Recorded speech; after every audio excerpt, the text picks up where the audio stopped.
உங்க கட்சியில் இருக்கக்கூடிய கூட்டணி தலைவர்களுக்கிடையே இணக்கம் இல்லை, குறிப்பாக அண்ணாமலை.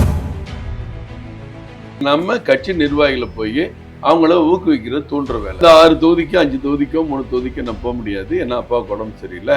மற்றவங்களுக்கு 74 பேர்ல 73 பேர் இருக்காங்க. இன்னொரு 75வது ஒருத்தரை போடுறதுல ஒன்றும் கஷ்டம் இல்லையா கட்சிக்கு? 75 பேர்ல இவரு அப்படியே போயிட்டு பாக்குறது தானே, அதை எதுக்கு எல்லாத்துக்கும் முன்னாடி அனௌன்ஸ் பண்ணணும்? அந்த 75 பேருக்குள்ளே கட்சிக்குள்ளே முகமுகமா நீங்க போய் பாருங்கப்பா, அப்பாவுக்கு உடம்பு சரியில்லை, நானும் இடையில வந்துக்கிறேன்னு சொன்னோம். அதை எதுக்கு மைக்கு போட்டு உலகத்துக்கு அறிவிக்கணும்? பதில் சொல்றேன்.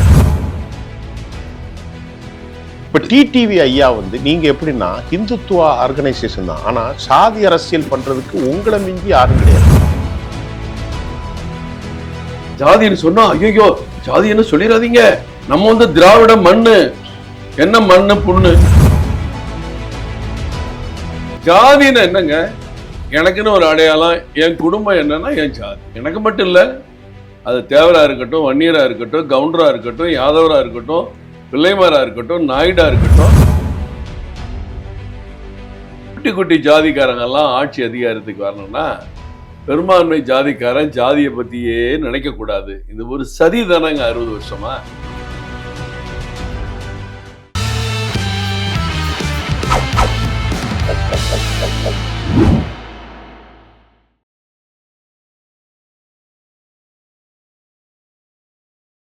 உலகத் தமிழர்கள் அனைவரையும் ஜெம் தொலைக்காட்சியினுடைய அரசியல் ஆடுகளம் இந்நிகழ்ச்சியில் இன்றைக்கு நாம் துறை சார்ந்த ஆளுமைகளுடைய எண்ண ஓட்டங்களை, இன்றைய அரசியல் கள நிலவரம், களம் 2026 முகமுகமாக பேசுவதற்கு அமர்ந்திருக்கிற இந்த வேளையில் இன்றைக்கு முக்கியமான ஆளுமை தமிழக பாரதிய ஜனதா கட்சியினுடைய மாநில துணைத் தலைவர் கண்ணியத்துக்குரிய திரு கருநாகராஜன் அவர்கள் எம்முடைய அமர்வுக்கு களம் 2026 வந்திருக்கிறார். இந்த நிகழ்ச்சியினுடைய சமாதானம் இல்லாத சமகால அரசியல் கூட்டணி பல்வேறு சூட்சமங்களை அவரிடத்தில் வைக்கப் போகிறோம். எமது அரங்கத்திற்கு வந்திருக்கும் கண்ணியத்துக்குரிய விருந்தினர் கருநாகராஜன், பாஜகவின் மாநில துணைத் தலைவர். ஐயா வணக்கம். வணக்கம். இப்போ தமிழக அரசியல்ல ஒரு விதமான அன்சர்டினிட்டி, கூட்டணிகளில் இறுதி செய்யாத நிலை என்டிஏ அலைன்ஸ்லையும் இருக்கு, திராவிட முன்னேற்ற கழகத்திலையும் இருக்கு. திமுகவை விட்டுருங்க, உங்களுக்குள்ள என்ன பிரச்சனை? ஏன் இதுவரைக்கும் முடிவு செய்யாமல், முடிவு செய்தாலும் இன்னும் தொகுதிகளை இறுதி செய்யாமல் சென்று கொண்டிருக்கிற காரணங்கள் என்ன? ஏறத்தாழ கூட்டணி கட்சிகள் நம்ம கூட இருந்த எல்லாருமே கடந்த நாடாளுமன்ற தேர்தலில், கடந்த சட்டமன்ற தேர்தலில் நம்ம கூட இருந்த எல்லாருமே இப்போ ஏறத்தாழ 90% வந்துட்டாங்க. டிஎம்டிகே ஒரு சில நாட்களில் முடிவை அறிவிப்பேன்னு டிஎம்டிகே சொல்லியிருக்காங்க. அடுத்து டாக்டர் கிருஷ்ணசாமி இன்னும் சொல்லாமல் இருக்கார். எல்லாரோடையும் பேசிட்டு தான் இருக்காங்க, நட்பு பாராட்டுறாங்க. அன்னைக்கு கவர்னர் மாளிகையோட தேநீர் விருந்தில் கூட எல்லாரையும் சந்தித்து பேசினாங்க. திரு சுதீஷ் அவர்களும் திரு நயனா நாகேந்திரன் அவர்கள் உட்பட எல்லாரையும் சந்தித்து பேசினாங்க. அறிவிக்கட்டும், அவங்களுக்குன்னு ஒரு உரிமை இருக்குல்ல. சின்ன கட்சி பெரிய கட்சியெல்லாம் கிடையாதுல்ல, அவங்க கட்சி தலைவர்கள் முடிவெடுப்பாங்க. மற்ற எல்லாரும் ஒன்றும் வந்தாச்சு, வேற என்ன வரணும்? எல்லாரும் வந்தாச்சு. யாரெல்லாம் ஒரு வலுவான கூட்டமைப்பு உருவாயிருக்கு. வலிமையான கூட்டமைப்புனா, நம்ம வலிமையான கூட்டமைப்புன்னா எதை சொல்றோம்னா, கடைசியாக நடந்த தேர்தல் மக்களுடைய மனநிலையை பற்றி சொல்வது. அந்த தேர்தலில் அண்ணா திராவிட முன்னேற்ற கழகம், பாரதிய ஜனதா கட்சி தனித்தனி அணியில் போட்டிட்டாங்க. ஒரு 18.5% பாஜக கூட்டணியும் 22.5% அண்ணா திராவிட முன்னேற்ற கழக கூட்டணியும் பெற்றதை நம்ம எல்லாருக்கும் தெரிஞ்ச விஷயம். அப்போ ஏறத்தாழ ஒரு 42% வாக்குகளை பெற்று வலிமையான கூட்டணி மீண்டும் அமைகிறது. அதில் 90% ரெடி ஆயிட்டோம். மீதமும் ஒரு சில நாட்களில் முடிவாகிறதுக்கு வாய்ப்பு இருக்கு. அப்போ இந்த வலிமையான கூட்டணி திமுகவினுடைய ஆட்சியின் அலங்கோலத்தால் மக்களிடம் அவர்கள் சேமித்து வைத்திருக்கிற அந்த எதிர்ப்பு உணர்வு எங்கள் பக்கம் மேலும் திரும்பும் என்று நாங்கள் எதிர்பார்க்கிறோம். கடந்த தேர்தலில் அவர்கள் வெற்றி பெற்றிருந்தாலும் கூட அந்த வெற்றி வாய்ப்பை இந்த முறை இழக்கப் போகிறார்கள். ஏனென்றால் மக்கள் ஒட்டுமொத்தமாக அவர்களை எதிர்க்கிறார்கள். அரசு துறையினுடைய அனைத்து நிர்வாக சங்கங்களும் அமைப்புகளும் சத்துணவு ஊழியரிலிருந்து, டாஸ்மாக் ஊழியரிலிருந்து, செவிலியர்கள், ஆசிரியர் பெருமக்கள், அரசு ஊழியர்கள், போக்குவரத்து தொழிலாளர்கள், மின்சார வாரிய தொழிலாளர்கள், மக்கள் நலப்பணியர் எல்லாரும் போராடுறாங்க. அரசு ஊழியர்கள் சங்கங்கள் போராடுவது வழக்கமான ஒண்ணுதான். இவங்க போராடுறதுக்கு ஒரு முக்கியமான காரணம் இருக்கு. தேர்தல் அறிக்கையில ஒவ்வொருத்தருக்கும் 311, 356, 189 தேர்தல் அறிக்கையை கொடுத்துட்டு செய்யாம இருக்கீங்களே, 5 வருஷம் எங்களை ஏமாத்திட்டீங்களேன்னு அவங்க போராடுற ஒரு சூழல். தினசரி படுகொலை, கஞ்சா கடத்தல், கள்ளச்சாராயம், பெண்கள் பாலியல் துன்புறுத்துக்கு ஆளாவது, தனியாக பெண்கள் போக முடியல, செயின் அக்கிற சம்பவங்கள், காவல்துறையினர் மீதே தாக்குதல், காவல்துறையினரே தவறான வேலைகளில் ஈடுபடுவது, இப்படிலாம் அலங்கோலத்தை தமிழ்நாடு என்னைக்கும் பார்த்ததே கிடையாது. அந்த எதிர்ப்பு சேர்ந்து நிச்சயமாக திமுகவுக்கு எதிர்ப்பான வாக்குகள் பாரதிய ஜனதா கூட்டணிக்குத்தான் கிடைக்கும். ஏனென்றால் அதான் அடுத்து வெற்றி பெறக்கூடிய வாய்ப்புள்ள கூட்டணி என்பது மிக தெளிவாக இருக்கிறது. இல்லை, இப்ப திமுகவின் மீது இருக்கக்கூடிய வெறுப்பு, சட்ட ஒழுங்கு, போதை மாஃபியாக்கள், கனிம வள கொள்ளை, நீங்க சொல்லாத விட நான் ரெண்டையும் சேர்த்து சொல்லிடுறேன். திமுக 515 அவர்கள் கொடுத்திருக்கிற 353, 285, 200 இப்படி நிறைய கோரிக்கைகளை தூய்மை பணியாளர்கள், அரசு ஊழியர்கள், ஜாக்டோஜியோ, மருத்துவர்கள், செவிலியர்கள், சத்துணவு அங்கன்வாடிகள், ஆசிரியர்கள், வருவாய்த்துறை ஆய்வாளர்கள், நிலம் அனுப்புவர்கள், இப்படி போராட்டம் போராட்டம் போராட்டம் போயிட்டு இருக்கு. அப்பார்ட் ஃப்ரம் தேர் ஒரு முக்கியமான கேள்வி, நேற்றைக்கு டெல்லியிலிருந்து வெளியான ஒரு காணொளி அல்லது ஒரு ஆங்கில தேசிய முக்கியத்துவம் வாய்ந்த சேனல், நான் அதை தமிழ்ல சொல்றேன். உங்க கட்சியில் இருக்கக்கூடிய கூட்டணி தலைவர்களுக்கிடையே இணக்கம் இல்லை, குறிப்பாக அண்ணாமலை அது முக்கியமா கோட் பண்ணியிருக்கிறாங்க. 6 தொகுதிகள் நீங்க 30 தொகுதிகளில் தேர்ந்தெடுத்திருக்கீங்க நம்பிக்கையோடு, அது உங்களுக்கு வழங்கப்படலாம், வழங்கப்படாமல் எல்லாம். அவர் கடைசி நேரத்தில் அதை மேனேஜ்மெண்ட் பண்ணக்கூடிய அந்த பொறுப்பிலிருந்து நான் விலகுகிறேன், அப்பா குப்புசாமிக்கு டயாலிசிஸ் இருக்கிறது என்று அவர் சொல்லிடுறார். His made open statement. இது உளவியல் ரீதியாக உங்கள் கட்சி தொண்டர்களிடத்தில் ஒரு மோசமான தாக்கத்தை ஏற்படுத்தும். சொல்றேன், நீங்க மாத்துங்க. TTV Dhinakaran I want to contest election அப்படின்னு பேசினதும் இது உண்மையிலேயே ஏன் அப்படிங்கிற கேள்வி எடுக்கிறது. இதுக்கு என்ன பதில்? அவர் ஏன் போகணும்? கட்சி தொண்டர்கள்ட்ட எந்த விட தொய்வும் இல்லை. இதை எதிர்கட்சிகள் தான் அதிகப்படுத்தி, அப்ப அவங்க ஒரு எதிர்கட்சிகளுக்கு, எங்களுடைய எதிர்கட்சிகளுக்கு ஆதரவா இருக்கிற சேனல்கள் பெருசாக்கி, அப்படி கிடையாது பேன பெருமாளாக்குற மாதிரி அவர் பேசின தொலைக்காட்சியில அந்த பேட்டியில முழுமையா நம்ம கேட்கிறோம். திமுகவினுடைய அலங்கோலத்தை பத்தி எடுத்து சொல்றாரு, பட்ஜெட்டுடைய நன்மைகளை பத்தி எடுத்து சொல்றாரு. அண்ணா திராவிட முன்னேற்ற கழகத்தினுடைய தலைமையில் அமைக்கப்பட்டிருக்க கூட்டணி மிகப்பெரிய வெற்றி பெற வேண்டும், அண்ணன் எடப்பாடி பழனிசாமி அவர்கள் முதலமைச்சராக வேண்டும், அதற்காக நாம் கடுமையாக உழைக்க வேண்டும், உழைக்க தயாராக இருக்கிறோம், அதற்கான திட்டங்களை தீட்டிக் கொண்டிருக்கிறோம் சொல்றாரு. கடைசியில அந்த அமைப்பு ரீதியான வேலைங்க, பொதுமக்களை சந்திக்கிற வேலை இல்லைங்க. அது என்ன வேலை? அமைப்பு ரீதியா என்ன நாகராஜன் வேலையெல்லாம் பார்த்துட்டு இருக்கீங்களா அப்படின்னு ஒவ்வொரு தொகுதியிலையும் 74 பேர் போய் பார்க்குற வேலைங்க. இது திரு நயினா நாகேந்திரன், திரு அண்ணாமலை, திருமதி வானதி சீனிவாசன், டாக்டர் தமிழிசை, பொன்னார் அப்படின்னு 5 பேருக்கு கொடுக்குற வேலை இல்லைங்க, 74 நிர்வாகிகள் பார்க்குற வேலை. இது வழக்கமாக நம்ம கட்சி நிர்வாகிகளை போய் அவங்கள ஊக்குவிக்கிறது, தூண்டுற வேலை. இது ஒரு 2 நாள் 3 நாள் வேலை. அதுல அவர் என்னால் அந்த 6 தொகுதிக்கு 5 தொகுதிக்கோ 3 தொகுதிக்கோ நான் போக முடியாது, ஏன்னா அப்பாவுக்கு உடம்பு சரியில்லை. மற்றவங்களுக்கு 74 பேர்ல 73 பேர் இருக்காங்க, இன்னொரு 75வது ஒருத்தரை போடுறதுல ஒன்றும் கஷ்டம் இல்லையே கட்சிக்கு. அமைப்பு ரீதியான வேலையை தான் சொன்னாரு. உடனடியா நான் சொல்றேன், நாமல போயிட்டாரு. என்ன பேச்சு இது? இல்ல இப்போ அந்த பேட்டிக்கு பிறகு கூட 2-3 அறிக்கை கொடுத்திருக்காரு. இன்னைக்கு கூட அறிக்கை கொடுத்திருக்காரு. தேர்தல் பணிகள் தொய்வில்லாமல் செஞ்சு நம்ம வெற்றி பெறணுங்கிறத அந்த பேட்டியிலே சொல்லியிருக்கிறார். அது எல்லாத்தையும் மறைச்சிட்டு உள்ள கட்சிக்குள்ள பணிகள்ல எனக்கு ஒரு டைம் வேணும், 2-3 நாள் அதுல போக முடியாதுன்னு சொல்றத பெருசாக்கி நீங்க சொன்ன மாதிரி ஆல் இண்டியா செய்தி ஆக்கிட்டாங்க. ஆனா இதுல காத்திருக்கும். திரு நாகராஜன், நீங்க ரொம்ப அழகா கண்ணியமா அழகா பேசுறீங்க. நீங்க வைஸ் பிரசிடென்ட்னா you have a lot of skill. திறமை இல்லாம உங்களை வைஸ் பிரசிடென்டா போட மாட்டாங்க. இவ்வளவு திறமை இருக்கிறது நான் நேரடியாவே பாக்குறேன். அது எப்படி இவ்வளவு அழகா பூசி மெழுகுறீங்க? நான் அதே கேள்வியை நான் உங்கள்கிட்ட கேட்கிறேன், அதே கேள்வியை கேட்கிறேன். 75 பேர் இருக்காங்களே, 75 பேர்ல இவரு அப்படியே போயிட்டு பாக்குறது தானே அதை எதுக்கு எல்லாத்துக்கும் முன்னாடி அனௌன்ஸ் பண்ணணும்? அந்த 75 பேருக்குள்ளே கட்சிக்குள்ளே முகமுகமா நீங்க போய் பாருங்கப்பா, அப்பாவுக்கு உடம்பு சரியில்லை, நானும் இடையில வந்துக்கிறேன்னு சொன்னோம். அதை எதுக்கு மைக்கு போட்டு உலகத்துக்கு அறிவிக்கணும்? பதில் சொல்லுங்க.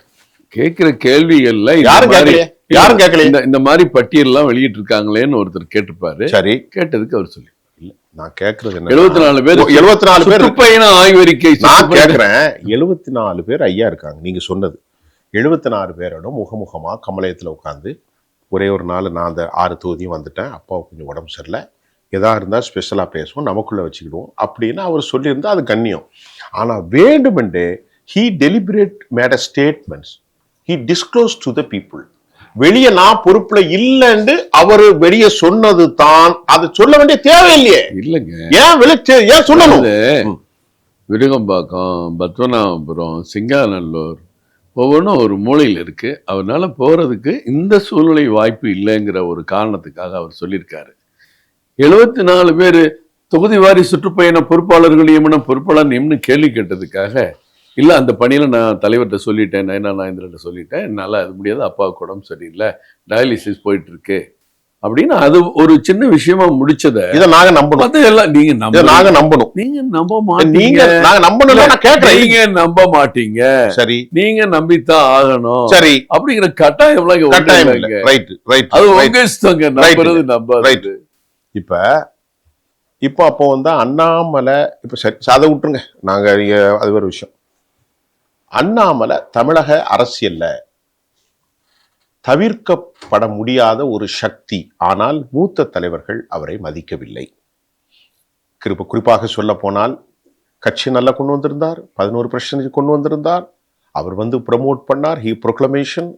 அது மட்டும் இல்லாமல் இளைஞர்கள் அவர்களை பின்பற்றினார்கள், குங்குமண்டலத்தின் அடையாளமாக இருந்தார். என்ன காரணத்துக்கு அவரை தூக்கி வெளியே போட்டீங்கிறத தாண்டி எல்லா நிலைகளிலும் அவரை டீக்ரேட் பண்றாங்க. ஒன்று, அவருக்கு ஆதரவான சேனல்ல அவருடைய ஆதரவாளர்கள் பாஜக பேசுறாங்க. ஒன்று. ரெண்டாவது, அவருக்கு மீது இருக்கிற குறை, மூத்த தலைவர்களை அவர் கன்சிடர் பண்றதில்லை. தமிழிசை அவர்களை, பொன்னார் அவர்களை, நயினார் அவர்களை, இன்னும் மூத்த தலைவர்களை doesn't care about it self. நானே அனைத்தும் 39 வயசு பையன் ஒரு பேச்சுக்கு சொல்ல வரேன், நிறைய வாய்ப்பு. He has a lot of the wide scope. Today and tomorrow something good happen. அவ்வளவு பொறுமை இல்லாம இன்னைக்கே நான் மேல வரணும்னு சொன்னா, அத்வானிக்கு ஏற்பட்ட நிலை எவ்வளவு, கட்சியில எவ்வளவு பெரிய தலைவர், ஃபவுண்டர் ஆர்கனைசர் அப்படின்னு சொல்றாங்க. How can you deny? நீங்க வந்து நிறைய யதார்த்தத்தை பேசுறதை விட்டுட்டு கற்பனையான விஷயங்களை பேசிட்டு இருக்கீங்க. எப்படி ஐயா? மூத்த தலைவர்களை மதிப்பதில்லைன்னு உங்கள்கிட்ட யாராவது சொன்னாங்களா? எல்லாரும் சொல்றாங்க. உங்களுக்கு தெரியாது, அப்படி சொல்லுவாங்க. இன்னைக்கு கூட ஒரு செய்தி படிச்சேன். தாவேக்கா வந்து அண்ணா திராவிட முன்னேற்ற கழகம் ரொம்ப தாவேக்காவை விமர்சனம் பண்ணியிருக்காங்க.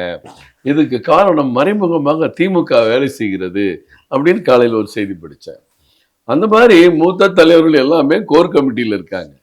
எந்த ஒரு முடிவு எடுத்தாலும் பாஜகவை பொறுத்தவரை அந்த மையக்குழுவில் பேசி தான் முடிவு பண்ணுவாங்க. மையக்குழுவில் நீங்கள் சொன்ன மத்திய அமைச்சர் தமிழிசை அம்மா, பொன்னார் அண்ணன் எல்லாருமே அதில் இருக்காங்க. நயனா நாயந்திரன் தலைமையில் தான் இப்போ நடக்குது, அன்னைக்கு அண்ணாமலை அவர்கள் தலைமையில் நடக்கும். இதை வந்து தவிர்க்கிறாங்கங்கிறது ரொம்ப அப்பட்டமான பொய். ரெண்டாவது, அவரை வந்து இப்போ வந்து அவரை கட்சி வந்து ஒதுக்கி வைக்குது, எல்லாரும் ஒதுக்கி வைக்கிறாங்கன்னு நீங்கள் சொல்கிறது அதுவும் தவறு. எல்லா கூட்டத்துக்கும் வர்றாரு, அமித்ஷா கூட்டத்துக்கு வர்றாரு, புதுக்கோட்டைக்கு, பாரத பிரதமர் கூட்டத்துக்கு, மதுராந்தகத்துக்கு வர்றாரு. 12 மாநிலத்துக்கு சில இயக்கங்களுக்கு அவர் பொறுப்பாளரை நியமிக்க 12 மாநிலத்துக்கு போறாரு. சமீபத்தில் மகாராஷ்டிராவுடைய எலெக்ஷன் கேம்பெயினுக்கு, உள்ளாட்சி தேர்தலுக்கு அவர் போய் கேம்பெயின் பண்றாரு. அப்ப அவர் வந்து கட்சிகளை ஒதுங்கி இருக்காரு, ஒதுக்கப்பட்டிருக்காருன்னு எல்லாமே கற்பனையான விஷயங்கள். சில நேரங்கள்ல சில கட்சி கூட்டணிகள்ல வரும்போது சில வாய்ப்புகள் மாற்றப்படலாம். ஏற்கனவே அவர் பீரியட்ல இருந்திருக்காங்க. ஏங்க, பிஜேபி வந்து ஏறத்தாழ 13 தலைவர்கள் வந்துட்டாங்க. தமிழ்நாட்டிலே பார்த்தீங்கன்னா வரிசையா ஒவ்வொருத்தர் எடுங்க, ஜனா கிருஷ்ணமூர்த்தி ஐயாவிலேருந்து சந்திரபோஸ்லேருந்து நீங்கள் வரிசையா பாருங்க. யார் ஒரு குறிப்பிட்டது நிலைத்தால் இது என்ன திமுகவா, கலைஞர், ஸ்டாலின், அதுக்கு அடுத்து உதயநிதி பண்ணி வச்சிருக்காங்கிறதுக்கு எல்லாருமே சூழலுக்கு ஏற்ற மாதிரி மாற்றப்படுறாங்க, புதிய தலைவர்கள் கொண்டு வரப்படுறாங்க. ஏன்னா எங்களுக்கு தலைவர்கள் நிறைய வேணும். நான் என்ன சொல்றேன், நீங்க ஒதுங்கி இருக்காரு அதெல்லாம் கற்பனையில பேசுறீங்க. இப்ப நான் என்ன சொல்றேன், மூத்த தலைவர்களோடு இணக்கமா இருக்காங்க.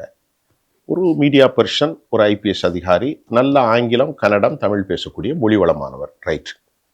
அப்ப நம்ம தலைவர்களோடு பேசி இந்த மாதிரி ஒரு குடும்பத்தில் ஒரு பிரச்சனை இருக்கு, அப்பாவுக்கு கொஞ்சம் உடம்பு இது சரியில்லை. அவ்வளவு பெரிய பிரச்சனை இல்லைங்க.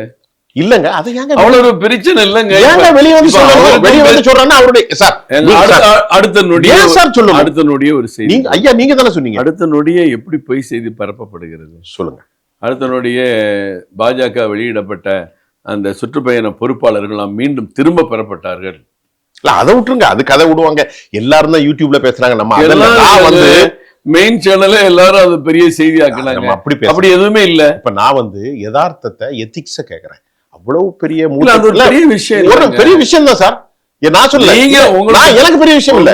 எனக்கு பெரிய விஷயம் இல்ல. உங்களுக்கு தான் பெரிய விஷயம். ஒரு நிமிஷம் விட்டுருங்க. எங்களுக்கு பெரிய விஷயம். ஐயாட்ட கேக்குறேன். கருணாகராஜ் ஐயா இப்ப என்னன்னா டெல்லியில அமித்ஷா அழைத்தார், நீங்களும் போனீங்க, எல்லாரும் போய் உட்கார்ந்து பேசுனீங்க. எல் முருகன்ல இருந்து தமிழிசை அக்கால இருந்து நம்முடைய மரியாதைக்குரிய நெய்னார் எல்லாருமே போனாங்க. அதுல இவர் அட்டன் பண்ணல டெல்லியில. ஒரு நிமிஷம் இருங்க, பேச்சு முடிச்சுக்கிறேன். சிபி ராதாகிருஷ்ணன் பதவியுள்ளப்போ he is invited. Card has been issued. He did not participated. மெட்ராஸ்ல ஈசிஆர்ல கூட்டம் நடந்துச்சு. பிஎல் சந்தோஷ் வந்தாரு, 1 மணி நேரம் அவர் வீட்டுக்கு பேசினாரு. அதுக்கப்புறம் அவர் மத்தியானத்துக்கு அப்புறம் வந்து பார்ட்டிசிபேட் பண்ணாரு. என்ன போக்கு இதெல்லாம் தப்பு. இது என்ன தப்பு? நான் பொய்யா சொல்றேன் சார். நான் என்ன சார் பொய் சொல்றேன்? ஈசிஆர்ல நீங்க இப்ப போய் தான் சொல்றீங்க. ஈசிஆர்ல அண்ணாமலை வீட்டுக்கு சந்தோஷி போய் 1 மணி நேரம் பேசுறது தான் வந்தாருங்கிறது பொய்யா? அப்பட்டமான சந்தோஷி போகலையா? பேச மாட்டீங்க. ரொம்ப நல்ல மனுஷன். தவறான தகவலை சொல்றீங்க. ஐயா இல்ல நீங்க உங்களுக்கு டிவி தொலைக்காட்சி பாக்குறவங்களுக்காக ஏதாவது ஒண்ணு சொல்லக்கூடாது. நீங்க பிரதர் ஒரு தனி தனி மனிதருக்கு அவருக்கு சுதந்திரம் இருக்கு, அவருடைய சூழ்நிலைகள். அதே என்னன்னா அடுத்த நாளே போய் பாக்குறாரு. அது எப்படி அண்ணாமலைக்கு மட்டும் இந்த சூழ்நிலை வருது? அது வருங்க. ஒரு நிமிஷம் இருக்க. இல்ல கருணாகராஜனுக்கு வராத சூழ்நிலை, தமிழிசை அக்காவுக்கு வராத சூழ்நிலை, நெய்னாருக்கு வராத சூழ்நிலை, அவருக்கு மட்டும் 3 கூட்டங்கள்ல கேட்டேன்னு சொல்றாரு. ஆனா இப்ப நான் பொறுப்புல இல்லைன்னா ரொம்ப ஃப்ரீயா இருக்கேன்னா அதனால எல்லாரையும் பாக்குறேன்னா அப்படின்னு சொல்றாரு. அதே அண்ணனுக்கு மட்டும் அப்பாவுக்கு உடம்பு சரியில்லைன்னா இதெல்லாம் நம்புற மாதிரி ஐயா? நீங்க நம்ப வேண்டிய அவசியம் இல்லை. நான் நம்ப மாட்டேன் ஐயா. நீங்க நம்ப வேண்டிய அவசியம் இல்லைங்க. நீங்க நம்புறத பத்தி எங்களுக்கு கவலை கிடையாதுங்க. மக்களுக்கு தெரியுங்க. எனக்கு உங்க கட்சி நல்லா இருக்கணும். நிச்சயமா நல்லா இருக்கும். அது நல்ல சந்தேகம். அப்ப நான் கேள்வி கேட்கறதுக்கு உரிமை. அவர்தான் இப்ப சொல்றாரு ஆட்சி மாற்றத்தை உண்டாக்கி தீர்வோங்கிறாரு. அதை எடுத்துக்குங்க. அப்படிதானே? சரி, உங்களுக்கு ஏன் மத்த கஷ்டப்பட வேணாங்கிறீங்க? எடப்பாடி அண்ணன் முதலமைச்சர் ஆகும்னு பேசுறாரு அதே பேட்டியில நேற்றைக்கு முன்தினம். அதை எடுத்துக்குங்க. அப்போ ஒரு நல்ல இந்த விஷயத்துக்கு அடுத்த விஷயத்துக்கு வந்துடும். இதே பேசிட்டு இருக்க கூடாது. ஆமா. அப்போ ஒரு நல்ல இணக்கமான தலைவர்களோடு அண்ணாமலை பயணிக்கிறார். நிச்சயமா இணக்கமா இருக்காரு. சரி, அப்போ வரக்கூடிய விவகாரங்கள், தனி கட்சி ஆரம்பிக்க போறாரு. டெல்லியில அவருக்கு மனநிலை இருக்கு. அவர் மீது நற்பணி மண்டம் ஆரம்பித்தது. இதெல்லாம் டெல்லிக்கு புழுக்கம் இல்லை, தலைவர்களுக்கு புழுக்கம் இல்லை. They are going to be very nice approach. அப்படித்தானே? இல்ல கண்டிப்பா கிடையாது. கண்டிப்பா அப்படி எந்த வித தனி கட்சிங்கிற இதெல்லாம் நம்மளா எழுதணும், கட்சிகளா எழுதணும். நீங்களே எழுதிருப்பீங்க, நீங்களே சொல்லியிருப்பீங்க. அந்த மாதிரி யாரோ சொன்னாங்க. அவர் என்னைக்காவது பேசியிருக்காரா? சரி, இப்ப நான் சொன்னது எல்லாமே மக்கள் பார்ப்பாங்க, உங்களுடைய பதிலையும் பார்ப்பாங்க. நல்லா பார்க்கட்டும், மக்களுக்கு தெளிவா தெரியுங்க. 2வது முக்கியமான கேள்வி, எடப்பாடி வந்து பாஜக 56 சீட்டு கேட்டாங்க, இப்போ 30க்குள்ள கண்டெய்னர் பண்ணிட்டாங்க அப்படின்னு சொல்லப்படுது. அது தப்பு இல்லை. அது ஒரு கட்சிகளுக்குள்ள ஒரு இணக்கம் இருக்கும். இப்ப டிடிவி ஐயா வந்து நீங்க எப்படின்னா ஹிந்துத்துவா ஆர்கனைசேஷன் தான், ஆனா சாதி அரசியல் பண்றதுக்கு உங்களை மிஞ்சி யாரும் கிடையாது. ஏன்னு கேட்டா எந்த ஜாதி மெஜாரிட்டி அவங்கள அங்க கிளீனா ஸ்கெப்ட் அலோன். உதாரணத்துக்கு பீகார்ல தேஜஸ்விக்கு எதிராக மற்ற இடைநிலை சாதிகள் எல்லாம் ஒழுங்குபடுத்தினீங்க. அகிலேஷ் யாதவுக்கு எதிராக மகாராஷ்டிராவில், அதாவது உத்தரப்பிரதேசில் ஒழுங்குபடுத்தினீங்க. தமிழ்நாட்டில் எல்லாருக்கும் ஒரு சாதி தலைவரை வச்சிருக்கீங்க. பருவகுல வேளாளர்ல இருந்து, தேவேந்திர குலர்ல இருந்து, நாடார்ல இருந்து, முக்குளத்தூர்ல இருந்து. இதெல்லாம் ஓட்டா மாறுமா? இவங்கெல்லாம் மனுஷங்க தானே. மனுஷன் தான். சாதிக்குள்ள வச்சிருக்கீங்க. தமிழ்நாட்டுக்காரங்க தானே. சாதிக்குள்ள வச்சிருக்கீங்க. ஒரு இஸ்லாமிய சாதிக்கு ஒருத்தர் வச்சிருக்கீங்க. ஏங்க என்னங்க நீங்க, ஒரு பெரும்பான்மை சமுதாயம் அவன் ஜாதி பேரை போட்டாதான் மனுஷனா மதிக்கிறான். தமிழ்நாட்டை தவிர மற்ற எல்லா மாநிலத்திலையும் ரெட்டின்னு போடுறான், நாயனார், சர்மான்னு போடுறான், ரெட்டி. ஏன் பிரதமர் மோடி உள்பட, மோடி இல்ல மோதி எல்லா ஜாதியுமே கிஷன் ரெட்டி, ஜெகன்மோகன் ரெட்டி, சந்திரபாபு நாயுடு, ரேவந்த் ரெட்டி, சந்திரபாபு நாயுடு. தமிழ்நாட்டு மக்களை மொட்டை அடிச்சிங்க. ஜாதின்னு சொன்னா ஐயோ ஜாதின்னு சொல்லிடாதீங்க, நம்ம வந்து திராவிட மண்ணு, என்ன மண்ணு புண்ணு. சரி, இங்க இருக்கிற பெரும்பான்மைக்காரன் ஜாதி பேரை போடுறதுக்கே பயப்பட வச்சிக்க. இந்த திமுக வந்து ஜாதியை ஒழிக்கிறேன்னு சொல்லி ஜாதி இல்லாத அரசியல் இருக்காங்க தமிழ்நாட்டுல? இல்ல, எங்கேயுமே இல்லையே. 69% இருக்கிற வரைக்கும் ஜாதி இருக்குதானுங்க செய்யும். ஜாதி எடுத்து 69% காலி பண்ணிடலாமே, யாராவது ஒத்துக்குவாங்களா அதை காலி பண்றதுக்கு? ஜாதின்னு பேசிடாதீங்க, ஜாதின்னு முயற்சி பண்ணாதீங்க. கடையநல்லூர்ல என்ன ஜாதி இருக்கு? அந்த ஜாதியில யாரை வேட்பாளரை போடலாம்? மதுரை மத்திய தொகுதியில யார் இருக்கா? கவுண்டம்பாளையத்துல யார் இருக்கா? பாக்குறது இல்லையா தமிழ்நாட்டுல அரசியல்ல? அதை பார்த்துதான் அரசியல நடக்குது. ஆனா அதை வச்சு பெரும்பான்மை மக்கள்லாம் ஆட்சிக்கு வந்துடக்கூடாதுல்ல. அதுக்கு இடைஞ்சலா இருக்கிற பல பேர் தமிழ்நாட்டுல மட்டும் இதை பேசுறீங்க. இதெல்லாம் வெக்கக்கேடு. அங்க இருக்கிற அகிலேஷ் யாதவுக்கு எதிராக ஒன்றும் செயல்படல. மோகன் யாதவ நம்ம முதலமைச்சர் ஆக்கியிருக்கிற பாரத பிரதமர் மத்திய பிரதேசல. அப்ப அதெல்லாம் யோசிக்கணும்ல. Very good. ஜாதின்னு என்னங்க? எனக்குன்னு ஒரு அடையாளம், என் குடும்பம் என்னன்னா என் ஜாதி. Very good. எனக்கு மட்டும் இல்ல, அது தேவரா இருக்கட்டும், வன்னியரா இருக்கட்டும், கவுண்டரா இருக்கட்டும், யாதவரா இருக்கட்டும், பிள்ளைமாரா இருக்கட்டும், நாயுடா இருக்கட்டும், எல்லா பெரும்பான்மை ஜாதியும் பேசிடக்கூடாது, நீ நினைச்சிடக்கூடாது. அதை காலி பண்ணாதான் இவங்க ஜெயிக்க முடியும். சிறுபான்மை ஜாதிலாம் ஆட்சிக்கு வர முடியும். சிறுபான்மைங்கிறது நான் சிறுபான்மை இனத்தை சொல்லலை. குட்டி குட்டி ஜாதிக்காரங்கெல்லாம் ஆட்சி அதிகாரத்துக்கு வரணும்னா பெரும்பான்மை ஜாதிக்காரன் ஜாதியை பத்தியே நினைக்க கூடாது. இது ஒரு சதி தானங்க 60 வருஷமா. எல்லா கேள்விகளுக்கும் பதிலளித்த பாரதிய ஜனதாவினுடைய மாநில துணைத் தலைவர் கண்ணியத்துக்குரிய கருணாகராஜன் அவர்களுக்கு உளப்பூர்வமான நன்றியை தெரிவித்துக் கொள்கிறேன். நன்றி.